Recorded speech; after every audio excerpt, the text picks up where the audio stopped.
기도의 자리에 참여하신 여러분들을 환영합니다. 한 주간의 삶 많이 바쁘고 지치셨을 텐데도요. 그래도 이 자리를 찾아오신 여러분들이 우리 제1교회 기둥이십니다. 우리 저에 계신 분들 얼굴 보면서 함께 이렇게 인사하겠습니다. 당신이 제1교회 기둥이십니다. 함께 기도하겠습니다. 인사하겠습니다. 여기 계신 한 분 한 분이 우리의 제1교회를 기도로 떠받들고 계신 기둥이십니다. 여러분들께 하나님께서 그 역할을 감당할 수 있는 힘과 능력을 주실 줄로 믿습니다. 오늘 사무엘상 7장입니다. 7장은요, 이제 하나의 시대가 끝나고요, 또 다른 시대가 시작되는 전환점이 됩니다. 우리가 앞에서 살펴본 4장부터 6장에서요, 엘리 가문이요, 이스라엘의 영적인 지도자를 했던 엘리 가문이 무너졌고요. 법궤는 블레셋 땅을 유랑하다가 이제 기럇 여야림에 머물게 되었습니다. 오늘 말씀 2절을 보면요, 이 상황이 얼마나 길고 무거웠는지를 확인할 수 있습니다. 오늘 말씀 1절, 2절을 함께 읽겠습니다. 기럇 여야림 사람들이 와서 여호와의 궤를 옮겨 산에 사는 아비나답의 집에 들여놓고 그의 아들 엘리아사를 거룩하게 구별하여 여호와의 궤를 지키게 하였더니 궤가 기럇 여야림에 들어간 날부터 20년 동안 오래 있은지라 이스라엘 온 족속이 여호와를 사모하니라. 자, 궤가 어디에 머물렀다고요? 기럇 여야림. 그 가운데서도 누구네 집이요? 아비나답의 집이요. 그리고 그 아비나답의 집에서요, 엘리아살이 거룩하게 구별하여서 여호와의 궤를 지킵니다. 그렇게 시간이 얼마나 흘렀나요? 20년입니다. 20년 동안 성막은 실로에서 사라지고 법궤는 변방에 있는 기럇 여야림 한 집에 머물고 백성은 영적으로 텅 빈 시대를 지내게 됩니다. 그러나 그 과정 속에서요, 한 가지 변화가 서서히 일어납니다. 그것은 2절 말씀의 마지막 구절에 있는 것처럼요, 이스라엘 온 족속이 여호와를 사모하기 시작합니다. 자, 눈에 보이는 종교 시스템들이 다 흔들렸습니다. 사람들의 마음속에 그 가운데서 하나님이 그립다. 그렇구나. 우리를 인도하시는 분이 하나님이었구나. 그러니 우리의 마음이 다시 하나님께로 돌아가야 한다라는 갈망이 자라납니다. 사무엘상 7장은요, 바로 그런 시대 속에서 하나님이 사무엘을 통해서 회개가 무엇인지, 회개 뭐죠? 돌이킨다. 하나님께로 돌아간다는 것이 무엇인지 다시금 일깨워주는 모습을 담고 있습니다. 자, 질문 드리겠습니다. 회개가 뭘까요? 우리는 회개하면요, 그런 장면이 생각납니다. 우리 권사님이, 우리 집사님이 기도하는 가운데 눈물도 흘리고, 눈물만 흘리나요? 콧물까지 흘려가면서 하나님 잘못했습니다, 가슴 치면서 기도하는 기도 장면이 떠오릅니다.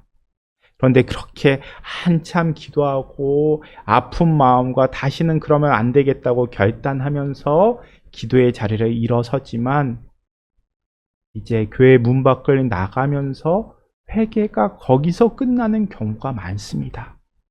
그런 의미에서 오늘 말씀을 통해서 진정한 회개가 무엇인지 함께 붙잡고 오늘 말씀을 묵상하고자 합니다. 단순히 눈물로 끝나는 회개가 아니라 우상 버리고 방향을 돌이키는 구체적인 행함이 있는 변화가 회개라는 것을 오늘 함께 말씀을 통해서 읽어낼 수 있기를 바랍니다.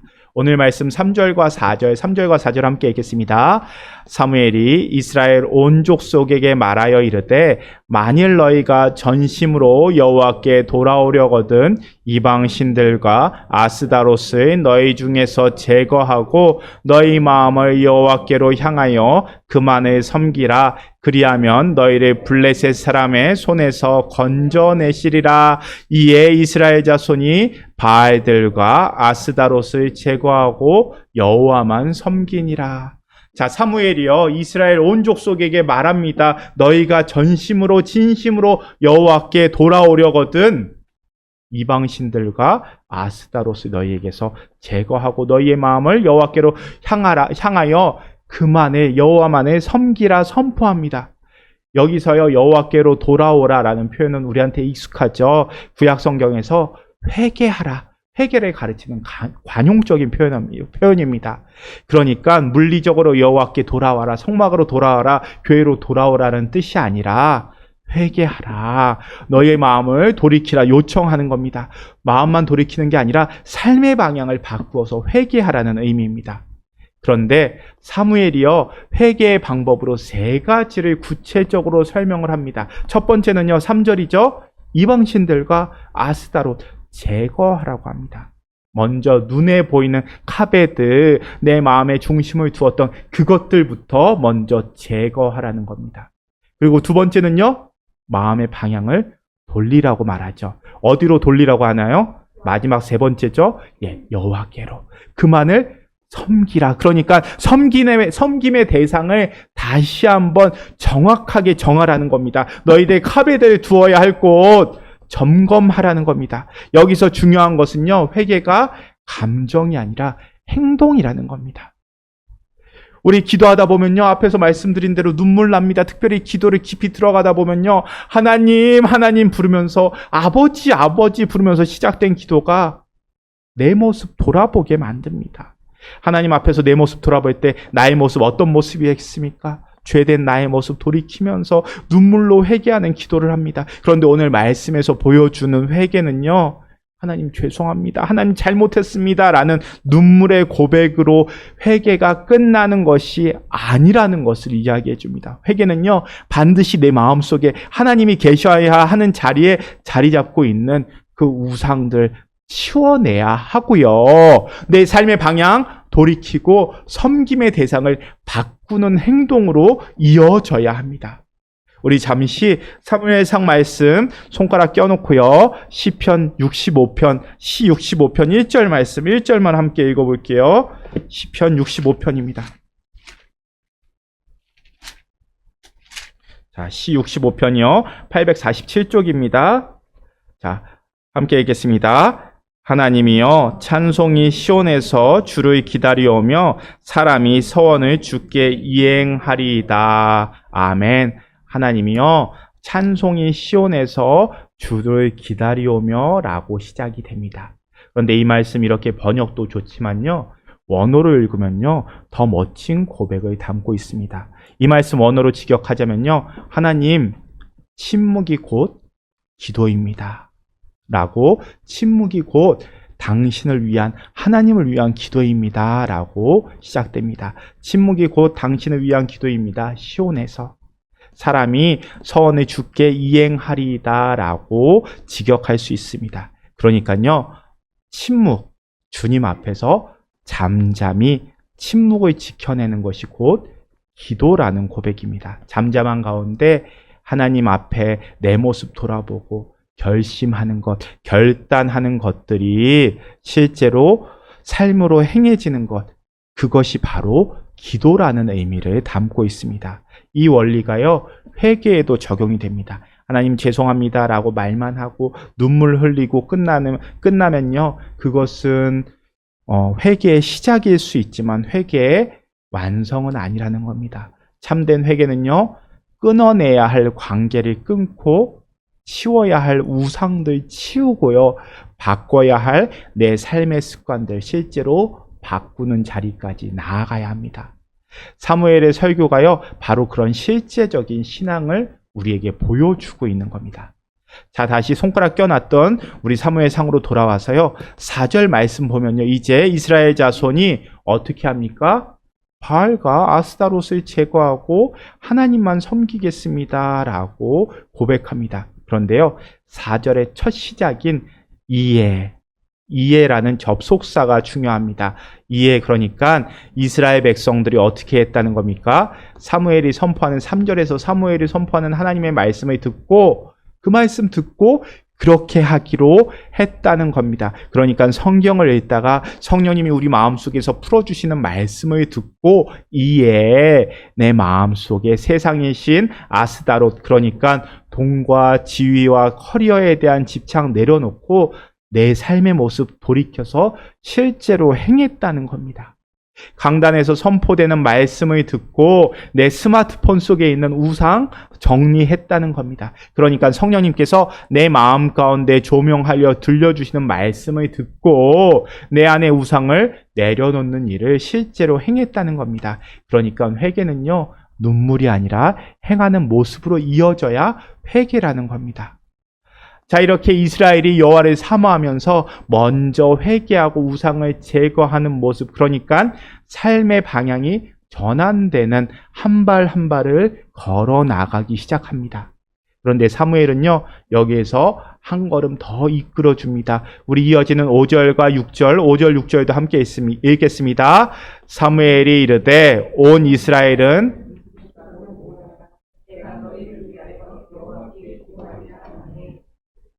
미스바에서 뭐예요? 물을 길어 여호와 앞에 붓고 그날 종일 금식하고 거기에서 이르되 우리가 여호와께 범죄하였나이다 하니라. 사무엘이 미스바에서 이스라엘 자손을 다스리니라. 자, 사무엘이 이스라엘을 미스바에 모이게 합니다. 미스바는 베냐민 지파 땅의 큰 언덕입니다. 미스바는 예루살렘과 매우 가깝고요. 기브온, 아부사, 예루살렘이 한눈에 보이는 위치라서요. 성경에서는 자주 등장하는 장소입니다. 그런데 어떨 때 보통 등장하면요, 이렇게 모여서 회개와 각성의 모임을 가질 때 자주 등장하는 장소입니다. 이렇게 미스바로 사람을 모은 다음에 사무엘이 하나님께 이스라엘을 위해서 기도합니다. 6절 말씀이죠. 그들이 그러니까 이스라엘이 미스바에 모여서 물을 길어 여호와 앞에 붓고라고 이야기합니다. 여기서 물을 길어 여호와 앞에 부었다라는 것은 일종의 제사를 드렸다라고 보시면 됩니다. 그런데 사실요, 성경을 살펴보면요, 레위기나 신명기 모든 말씀을 봐도 물을 길어서 붓는다라는 제사 형태는 없습니다. 그래서 제사법을 담고 있는 레위기에 이런 제사 없다는 뜻입니다. 부어서 드리는 제사 있지 않습니까, 목사님? 포도주를 붓는 전제라는 제사는 있지만 물을 부어서 드리는 제사는 없습니다. 그래서 사실 이 구절이요, 목사님들 사이에서는 논란이 되는 구절이기도 합니다. 그런데 오늘 말씀에서 앞뒤 전후의 맥락을 좀 함께 우리가 읽었으면 좋겠습니다. 물을 길어서 여호와 앞에 붓고요, 그날 종일 뭐합니까? 금식하고 거기에서 이르되 우리가 여호와께 범죄하였나이다 회개합니다. 이러한 문맥을 통해서 읽어볼 때요, 사무엘을 비롯한 이스라엘이 이렇게 행하는 행동의 의미가 아마도 회개라면 사무엘이 물을 붓는 행위도 이스라엘이 회개하는 제사의 형태가 아니었을까 추측을 합니다. 그런데 왜 하필 물이었을까요? 전에 주일 설교 시간에 말씀드렸듯이 성경에서 물은 여러 가지가 있지만 가장 중요한 의미는 먼저 생명입니다. 물은 생명을 뜻합니다. 동시에 물은 하나님의 심판, 죽음을 의미하기도 합니다. 그래서 물 세례 받는다는 것은요, 물에 빠지면서 옛사람에 대해서 죽는 것을 의미합니다. 다시 물에서 올라올 때는요, 새로운 생명을 덧입는 것을 의미합니다. 라고 말씀드렸죠. 그러니까 이스라엘 자손들이 물을 붓는 행위가 하나님 앞에 죄를 고백하는 제사의 모습이 아니었을까라고 추측을 해봅니다. 그러니까 이렇게 물을 붓는 행위, 그리고 거기에서 끝나는 것이 아니라 이어지는 모습 뭡니까? 금식하고 죄를 자복하는 것. 주님, 우리가 나의 생명을 주님 앞에 내려놓습니다. 내 생명을 지키는데 꼭 필요한 것들, 물과 음식까지도 주님 앞에 내려놓고 회개합니다. 주님만 의지하겠습니다. 라는 고백으로 볼 수 있습니다. 즉, 내 힘으로 버티고 내 능력으로 해결하고 세상에서 내가 가진 것들에 대해서 카베드를 두고 살아가렸던 그 태도 내려놓습니다. 그러면서 나는 스스로 살 수 없는 존재입니다라는 것을 몸으로 고백하는 행위가 6절의 모습이라고 볼 수 있습니다. 그래서 어떤 목사님은요, 이 6절의 모습을 먹지도 마시지도 않고 하나님 앞에 다시 선 날이라고 해석하시는 분들도 있습니다. 그렇게 먹지도 마시지도 않고 하나님 앞에 다시 선 날 세상의 것들 다 내려놓고 하나님 앞에 선 그 자리에서 이스라엘 백성들이 고백하는 겁니다. 우리가 여호와께 범죄하였습니다. 우리의 우상들 제거한 후에, 행동으로 다 제거한 후에 우리가 드리는 고백입니다. 주님, 우리의 회개가 눈물로 그냥 드리는 기도에서 끝나는 것이 아니라 우리의 모습 돌아보고 우리의 발걸음을 돌려가며 회개를 드립니다. 주님, 이 부분만큼은 제가 양보 못하겠습니다. 이 부분만큼은 꼭 제가 지고 있어야 안심이 됩니다. 라고 했던 것들 이제 다 내려놓고 주님 앞에 저의 죄된 모습 벗어놓고 회개합니다. 주님, 우리를 용서하여 주옵소서 라고 고백하는 겁니다. 그런데요, 사실 우리가 하나님 앞에 우리의 모든 것들 내려놓고 회개한다는 것도 쉽지 않습니다. 하나님, 그래도 제가 이 부분은 세상 가운데 살아가면서 이 부분은 꼭 있어야 되겠습니다 하고 남겨둔 영역이 있다면은 아직은 오늘 말씀처럼 온전한 회개를 하지 못한 것 같습니다. 그러니 오늘 말씀에 비추어서 우리가 온전한 회개를 하고 있는가, 아직 우리가 물을 붓지 않은 부분들이 있는가 돌아보는 기도의 자리가 될 수 있었으면 좋겠습니다. 자, 계속해서요, 말씀을 따라가다 보면요, 이렇게 이스라엘들이 미스바에 모여서 회개하고 기도하고 있다는 소식을 누가 듣게 됩니까? 블레셋이 듣게 됩니다. 우리 7절부터 11절 말씀도 함께 읽겠습니다. 이스라엘 자손이 미스바에 모였다 함을 블레셋 사람들이 듣고 그들의 방백들이 이스라엘에 치러 올라온지라.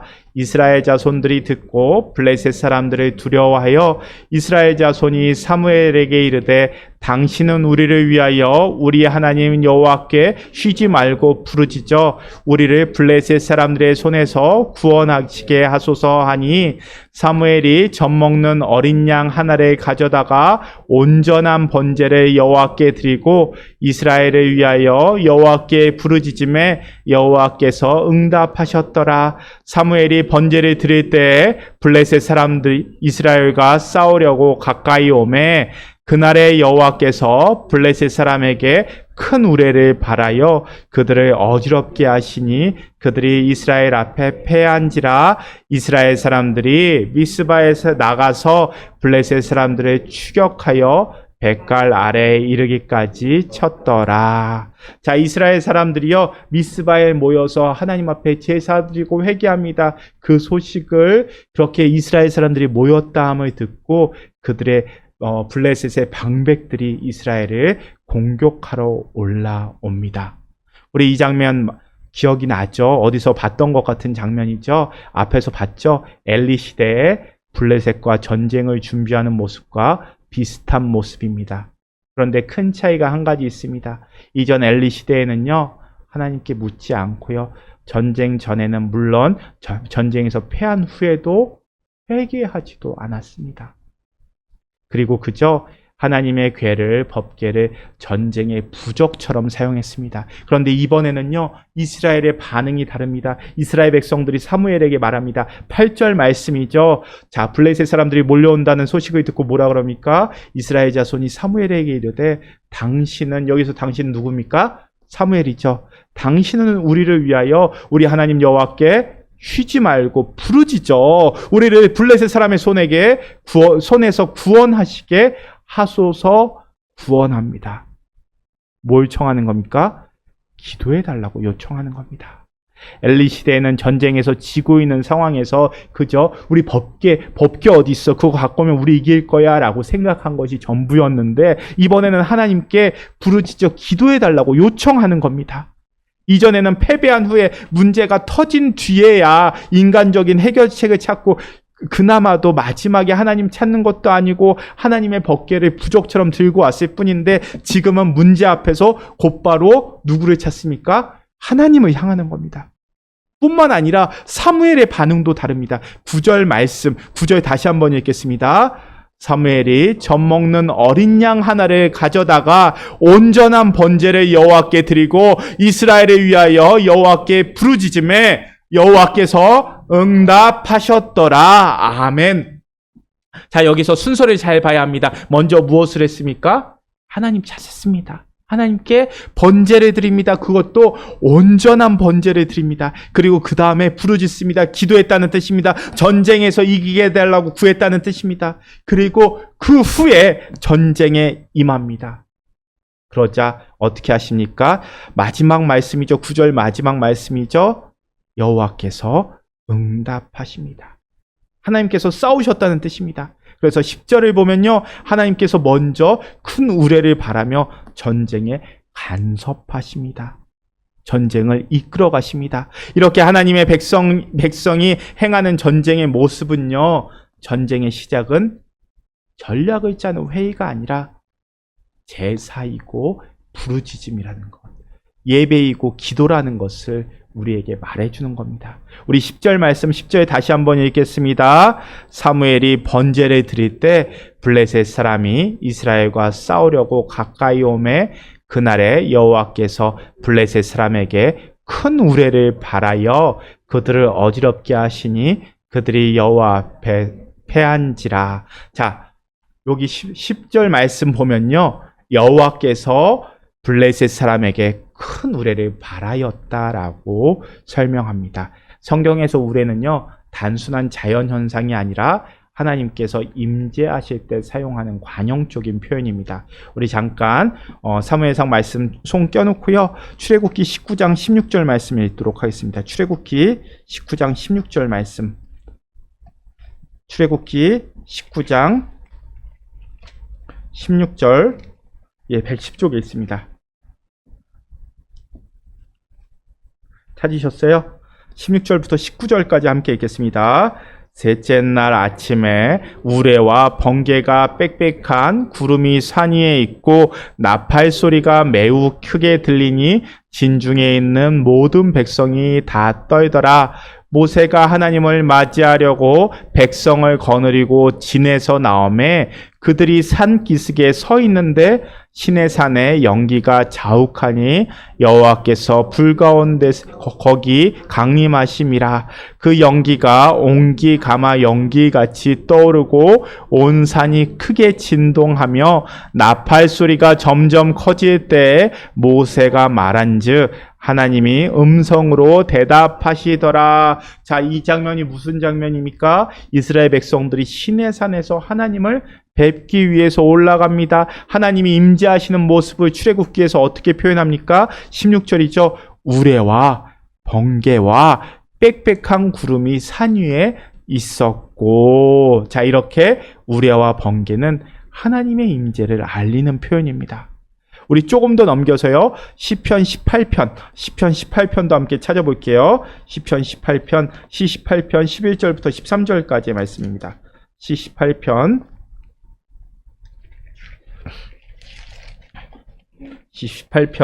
11절부터 13절까지의 말씀 813쪽입니다. 시 18편 11절부터 13절까지의 말씀 함께 읽겠습니다. 그가 흑암을 그의 숨는 곳으로 삼으사 장막같이 자기를 두르게 하시며 곧 물의 흥감과 공중의 빽빽한 구름으로 그리하시도다.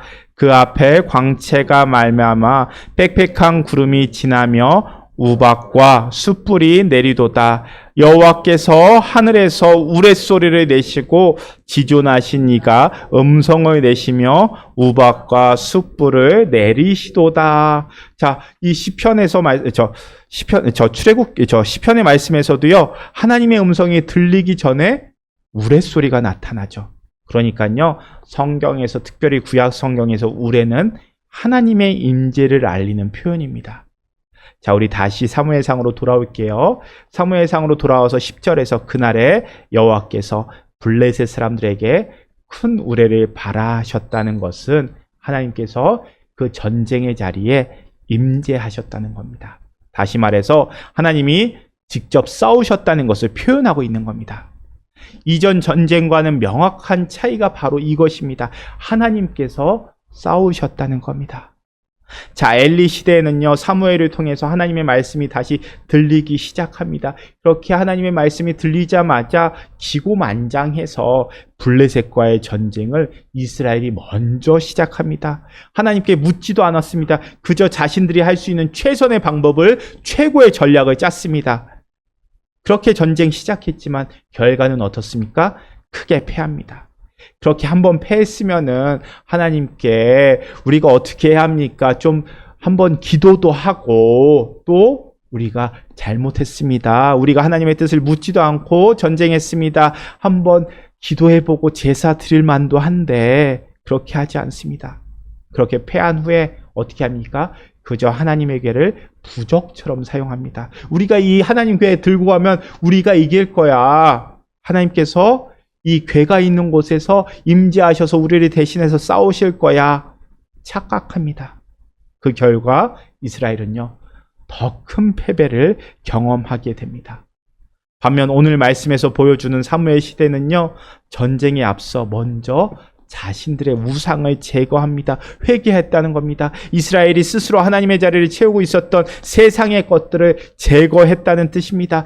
그리고 회개합니다. 그런 이스라엘의 회개의 기도는 눈물을 흘리는 기도로 끝나는 것이 아니라 삶을 바꾸는, 삶을 하나님께로 돌이키는 발걸음, 그 회개였습니다. 회개로 자신의 모습을 정결케 한 후에 하나님께 제사드립니다. 그렇게 자신을 깨끗게 하심을 받은 후에 이스라엘은 하나님께 간절히 구합니다. 그들 앞에 다가온 적들 블레셋과의 전쟁을 바라보며 하나님께 구합니다. 그러자 하나님께서 이스라엘의 기도에 응답하십니다. 하나님이 임재하셔서 이스라엘과 함께 싸우시고요. 그 결과 10절의 마지막처럼 블레셋은 이스라엘 앞에 패합니다. 이 순서가 중요합니다. 우리는 하나님을 믿는 사람들입니다. 예배하고 기도하는 사람들입니다. 그런데 우리의 기도가 엘리 시대의 기도인지 사무엘 시대의 기도인지를 점검해 봐야 할 것입니다. 오늘 우리도요, 전쟁과 같은 삶을 살아가고 하나님께 구하는 기도를 드립니다. 그런데 인간적인 전략을 먼저 짜고 우리가 할 수 있는 일을 계획하고 나를 도와줄 사람 먼저 찾고 예배와 기도는 왠지 좀 찝찝하니까 맨 나중에 덤처럼 예배와 기도가 붙어 있는 것은 아닌지 내 모습을 돌아볼 수 있기를 바랍니다. 오늘 말씀에서 하나님은요, 예배 후에 싸우는 전쟁을 통해서 우리에게 다시 한번 말씀하십니다. 전쟁은 너에게 속한 것이 아니라 내게 속해 있다. 이 음성을 들을 수 있는 오늘 기도의 자리가 될 수 있기를 바랍니다. 전쟁은 하나님의 속한 것이라는 것을 오늘 말씀을 마음에 담으며 살아갈 수 있는 저와 여러분들이 되실 수 있기를 축원합니다. 우리 계속해서 이어지는 12절부터 14절, 12절부터 14절 말씀 함께 읽도록 하겠습니다. 12절부터 14절입니다. 사무엘이 돌을 취하여 미스바와 센 사이에 세워 이르되 여호와께서 여기까지 우리를 도우셨다 하고 그 이름을 에벤에셀이라 하니라. 이에 블레셋 사람들이 굴복하여 다시는 이스라엘 지역 안에 들어오지 못하였으며 여호와의 손이 사무엘이 산 날 동안에 블레셋 사람을 막으심에 블레셋 사람들이 이스라엘에게서 빼앗았던 성읍이 에그론부터 가드까지 이스라엘에게 회복되니 이스라엘이 그 사방 지역을 블레셋 사람의 손에서 도로 찾았고 또 이스라엘과 아모리 사람 사이에 평화가 있었더라. 자, 전쟁이 끝난 후에 사무엘이 돌을 하나 취해서요, 미스바와 센 사이에 세웁니다. 그리고 뭐라고 고백합니까? 에벤에셀 하나님. 에벤에셀 무슨 뜻입니까? 여호와께서 여기까지 우리를 도우셨습니다 라는 뜻입니다. 자, 우리가 여기까지 읽었을 때요, 4장, 사무엘상 4장 1절 말씀 떠올려야 합니다. 제가 4장 1절 말씀을 읽어드릴게요. 사무엘의 말이 온 이스라엘에 전파되니 이스라엘은 나가서 블레셋 사람들과 싸우려고 에벤에셀 곁에 진치고 블레셋 사람들은 아벡에 진쳤더니. 자, 4장에서도 에벤에셀이고요. 7장에서도 에벤에셀입니다. 4장에서는 같은 장소에서 이스라엘이 먼저 나갔고요. 법궤를 부적처럼 앞세웠고 그 결과는 참패였습니다. 법궤 빼앗기고 제사장 집안은요 몰락했습니다. 그런데 7장에서는요 같은 장소이지만 회개와 예배 이후에 하나님께 구하며 나아갑니다. 하나님은 그런 이스라엘의 간구를 들으시고 하나님께서 먼저 나아가십니다. 그리고 그 결과는요 승리와 회복입니다. 사무에서는 의도적으로 같은 장소, 같은 이름 사용해서 이 두 시대를 연결해서 우리에게 이야기를 해주는 겁니다. 에베네셀, 장소가 문제였던 것 아니라 그 자리에서 하나님을 대하는 이스라엘의 태도가 문제였다는 것을 우리에게 이야기하는 겁니다. 그리고 그러한 태도의 결과가 7장 14절에서 이야기합니다. 블레셋에게 빼앗겼던 성읍들이 이스라엘에게 회복되고 사무엘이 사는 날 동안 여호와의 손이 블레셋을 막으셨다라고 기록합니다. 그런즉 에베네셀은 단지 돌의 이름이 아니라 이스라엘 전체의 고백이라는 것을 확인할 수 있습니다. 여호와께서 여기까지 우리를 도우셨다. 이 고백이 나오기까지의 과정을 우리는 기억해야 합니다. 우리는 종종 에베네셀이라는 말, 이 단어 좋아합니다. 그리고 자주 고백합니다. 여기까지 하나님께서 우리를 도우셨습니다. 자주 고백합니다. 그저 좋은 결과 맞이했을 때 하나님께서 도우신 것이라고 에베네셀이라고 고백합니다. 하지만 사무엘서가 우리에게 말해주는 에베네셀은요, 단순히 결과만 가지고 말하는 것이 아니라 그 과정이 하나님께로 나아가는 과정이 함께 포함되어야 한다는 걸 우리에게 이야기해 주는 겁니다. 마음을 하나님께로 두고 기도하며 나아갔던 그 과정, 그 앞에 긴 순종과 회개의 과정이 다 포함되어야 에벤에셀이라고 고백할 수 있는 것이라고 우리에게 보여주는 겁니다. 결과가 아니라 에벤에셀이라는 고백 안에 담겨있는 그 회개와 순종을 행함으로 에벤에셀이라는 진정한 고백을 하나님께 올려드릴 수 있는 저와 여러분들이 되실 수 있기를 바랍니다. 우리 마지막 15절부터 17절 말씀도 함께 읽겠습니다. 사무엘이 사는 날 동안에 이스라엘을 다스렸을 때 해마다 베델과 길갈과 미스바를 순회하여 그 모든 곳에서 이스라엘을 다스렸고 라마로 돌아왔으니 이는 거기에 자기 집이 있음이니라. 거기서도 이스라엘을 다스렸으며 또 거기에 여호와를 위하여 제단을 쌓았더라. 자, 이제 사무엘서는요, 사무엘의 사역을 짧게 요약합니다. 사무엘이 사는 날 동안에 이스라엘을 다스렸을 때 해마다 베델과 길갈과 미스바로 순회하면서 그 모든 곳에서 이스라엘을 다스렸고 라마로 돌아왔으니 왜 돌아와요? 거기에 자기 집이 있기 때문이죠. 자, 여기서 나오는 네 지점이 중요합니다. 베델과 길갈과 미스바 모두 베냐민 땅의 중심부입니다. 서로 가까운 지역이었다는 뜻입니다. 그리고 라마, 사무엘의 고향이자 거주지입니다. 그러니까 사무엘의 사역이 이스라엘 중심부 베냐민 땅의 중심을 이루었다는 뜻입니다.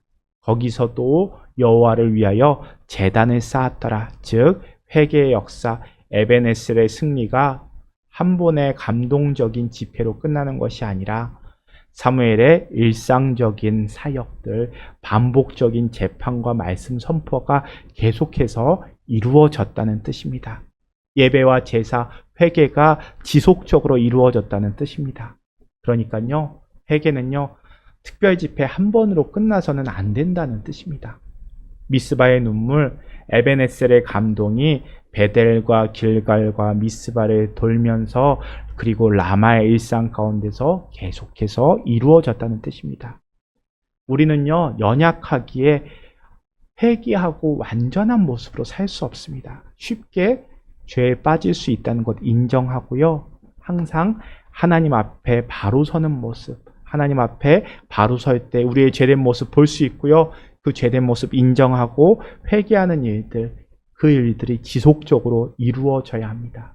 부흥의 특별 집회, 특별 새벽 기도에서 이루어지는 결단이 다시금 주일이 지나서 월요일 그리고 화요일 수요일 이 일상의 삶에서 구체적인 행동으로 이어지지 않는다면요, 그 회개는 눈물 흘리고 좋은 기도의 경험일 뿐입니다. 삶을 바꾸는 회개는 되지 못한다는 뜻입니다. 에베네스의 고백을 이어갈 수 없다는 뜻입니다. 이전에도 말씀드렸지만요, 가끔 교회 공동체 안에서 집회에 중독되시는 분들을 만나게 됩니다. 말씀 듣고 특별 집회 참석해서 부흥회에 참석해서 말씀 듣고 기도하는 가운데 성령님을 경험하는 그 감격이 너무도 좋습니다. 그런데요, 그렇게 영적인 경험을 하게 되면요, 우리의 영적인 용량이 커집니다. 성장하는 경험을 하게 됩니다.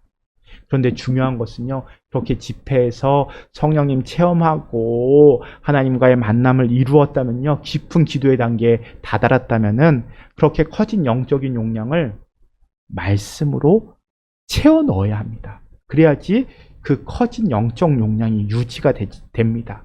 그렇게 하지 않을 때요, 말씀 읽지 않고 말씀을 삶에서 행하지 않을 때는요, 그렇게 커졌던 영적 용량이 쪼그라듭니다. 그러면요, 그 집회에서 경험했던 그 느낌이 너무 좋아서, 그 감격이 너무 좋아서 또 집회를 찾아갑니다. 그런 의미에서 그렇게 집회를 찾아가고 집회에서 또 하나님 경험했던 부분들 좋아서 경험하지만 삶에서 그 감격이 이어지지 않으면 또 쪼그라들고요, 말씀 읽지 않고 또 쪼그라들고, 그러다 보니까 집회만 계속 참여하는 집회 중독자의 모습이 이어지게 됩니다. 자, 그렇기 때문에 말씀으로 우리의 영적인 용량을 키워간다는 것 중요합니다. 말씀 쌓아가는 게 중요하다는 뜻입니다. 말씀 쌓아간다는 것은요, 말씀 읽는 것만 포함되는 것이 아니라 말씀으로 내 모습 돌아보고 말씀으로 고민하고 말씀으로 행하는 것까지가 포함이 됩니다. 그러니까 우리는요, 삶의 루틴에서 하나님의 말씀 바라보며 회개의 기회를 삼는 기도의 자리를 계속해서 유지할 수 있어야 된다는 뜻입니다. 지금 우리의 모습처럼요, 매주 금요일 말씀 붙잡고 기도하는 이 기도의 자리, 또 새벽 기도에 우리 뭐합니까? 큐티집으로 말씀 읽으면서 시작하잖아요. 그렇게 말씀 붙잡고 기도하는 자리가 우리의 영적 용량을 점점 크게 만든다는 뜻입니다. 영성을 키워갈 수 있는 자리가 됩니다. 사랑하는 성도 여러분, 에베네셀의 고백이 우리의 삶 가운데 이어질 수 있기를 바랍니다. 항상 말씀 앞에 서 계실 수 있기를 바랍니다. 말씀 붙잡고 계셔야, 말씀을 가까이 하고 계셔야 말씀에서 우리가 카베드를 놓치지 않습니다. 우리는 연약하기에, 사람이기에 자주 실수합니다. 잘못을 행합니다. 누구나 마찬가지입니다. 그래서요, 우리는 우리의 모습을 바라보고 돌이킬 수 있는 기준점, 말씀을 붙잡고 있어야 합니다. 그리고 우리는 그 말씀을 붙잡기 위해서 말씀을 가까이 할 수 있는 신앙생활의 루틴이 필요합니다. 예를 들어서 우리가 매일 새벽에 자리를 지킨다는 것, 그리고 매일 새벽에 교회 나오긴 어렵지만 이렇게 금요일 지친 몸 이끌고 이 자리만큼은 내가 살기 위해서 나옵니다 라는 이 루틴들이 우리의 삶을 영적인 삶으로 이어갈 수 있게 만들어줍니다. 그렇기 때문에 말씀 붙잡고 기도할 수 있는 삶의 루틴이 중요합니다. 이 루틴 유지하시고 말씀 붙잡고 기도하셔서 언제나 내 모습 말씀에 비추어서 비록 내가 오늘 실수하고 어긋났을지라도 빨리 돌이키시고 마음을 돌이키시고 눈물 흘리며 끝나는 것이 아니라 내 삶의 발걸음도 돌이킬 수 있는 저와 여러분들이 되실 수 있으셨으면 좋겠습니다. 오늘 말씀이 이야기하는 에벤에셀의 고백이 내 삶의 고백이 될 수 있는 저와 여러분들 우리 제일교회가 될 수 있기를 축원합니다.